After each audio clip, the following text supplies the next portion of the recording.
Olá, bem-vindos a mais uma conversa aqui no nosso espaço. Hoje o tema é daqueles bem importantes para quem está na área de projetos ou quer entrar: estimativa.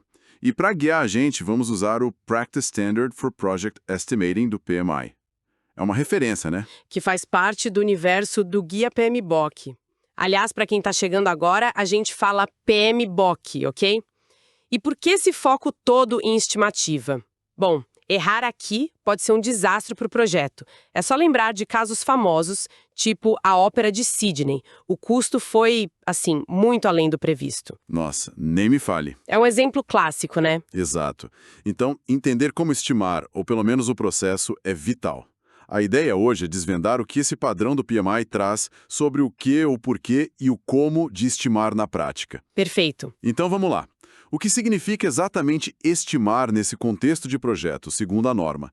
É só custo e prazo mesmo? Olha, é bem mais amplo do que parece à primeira vista. Estimar, para o padrão, é avaliar quantidades ou resultados prováveis de várias coisas.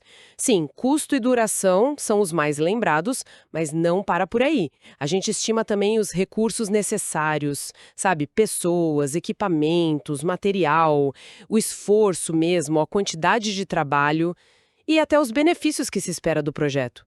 É uma visão bem completa. Entendi. Não é só o dinheiro e o calendário, então. E para que essas estimativas não fiquem só no achismo, a norma bate muito na tecla da base das estimativas. Por que isso é tão crucial? Ah, isso é fundamental. Pensa assim, uma estimativa sem a base dela é só um número solto. Fica difícil tomar decisão com base nisso, né? Imagino. Documento que explica como a gente chegou lá, quais foram as premissas, as restrições que a gente tinha, qual o nível de detalhe que usamos e também a faixa de variação, sabe? Tipo, esse custo pode variar mais ou menos 10%. E, super importante, qual o nível de confiança que a gente tem naquela estimativa. Sem isso, falta contexto, falta rastreabilidade. Faz todo sentido. E essa ideia de faixa de variação já me puxa para outro ponto que parece central. Estimar não é uma foto estática, né? O padrão fala em elaboração progressiva. Quer dizer que o número muda. Exatamente. E essa é uma das grandes sacadas, acho, do PMBOK todo, aplicada aqui. Estimativa é algo vivo, que evolui. Lá no comecinho do projeto, a gente sabe pouco, a incerteza é gigante. Aí a gente faz o quê? Uma estimativa de ordem de magnitude, bem ampla. O padrão até menciona aquela faixa clássica, ROM, Rough Order of Magnitude. Pode ir de menos 25% a mais 75%. Nossa. Uma variação de 100 pontos percentuais. É enorme isso. Como é que se trabalha com algo tão incerto assim no início? Pois é, parece loucura, né? Mas é um reconhecimento honesto do nível de incerteza daquele momento. O patrocinador, a equipe, todo mundo tem que entender que é assim mesmo no começo. Só que aí o projeto anda, né? O escopo fica mais claro, a gente entende melhor os riscos, junta mais informação, e aí entra o famoso cone da incerteza, que a norma até ilustra. Imagina um cone deitado. A boca larga é o início, muita incerteza. A ponta fina é o final, pouca incerteza. Entendi. As estimativas vão se refinando junto. Aquela faixa enorme lá do começo pode diminuir para, menos 10% a mais 15%, por exemplo. E isso impacta direto quanto a gente precisa de reserva para contingência, sabe? Claro, a estimativa vai ficando mais... Precisa conforme o projeto fica mais claro. E quem é que faz essas contas todas?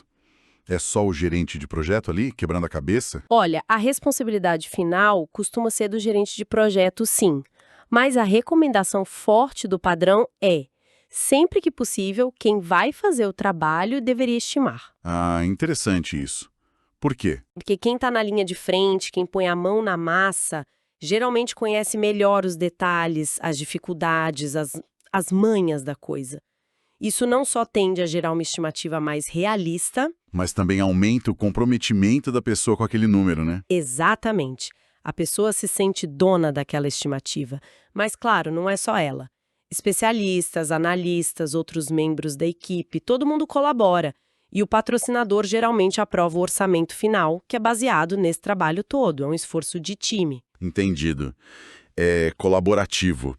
E se tem gente diferente estimando e a estimativa muda, imagino que tenha também jeitos diferentes de fazer isso, dependendo da hora da informação. A norma fala de algumas técnicas, né? Sim, fala sim. Ela agrupa em 3 tipos principais. Primeiro, as quantitativas, que mexem com números, com dados. Aí tem a analógica, que é comparar com projetos parecidos que já fizemos. Super útil se você tem um bom histórico.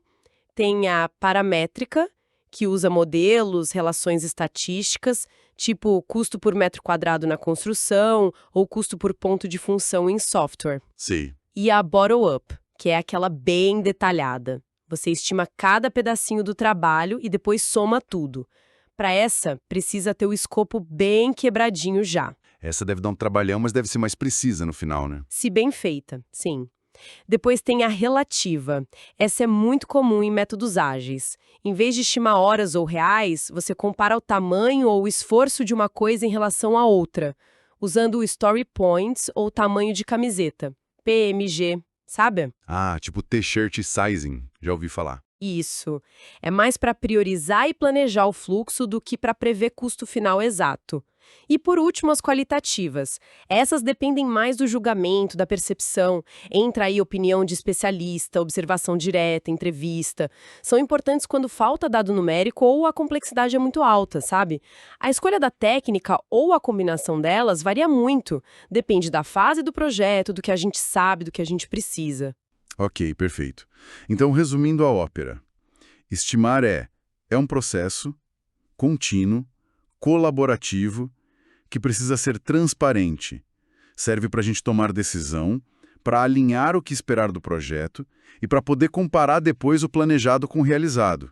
É bem mais que um chute. Exato. E comunicar bem as premissas, o nível de confiança, como essa estimativa pode mudar, isso é chave. É o que transforma um número frio numa ferramenta de gestão de verdade. A precisão vem com a clareza, e todo mundo tem que estar na mesma página sobre isso. Excelente. Para a gente fechar, então, uma provocação que fica no ar e que a própria norma meio que aponta lá na frente. Como será que a inteligência artificial, o machine learning, podem mudar isso tudo? Boa pergunta. Imagina só, analisar dados de milhares de projetos para prever desvios com uma precisão que hoje a gente nem imagina. Será que o futuro da estimativa vai ser menos intuição humana e mais algoritmo? Fica aí a reflexão para quem nos ouve.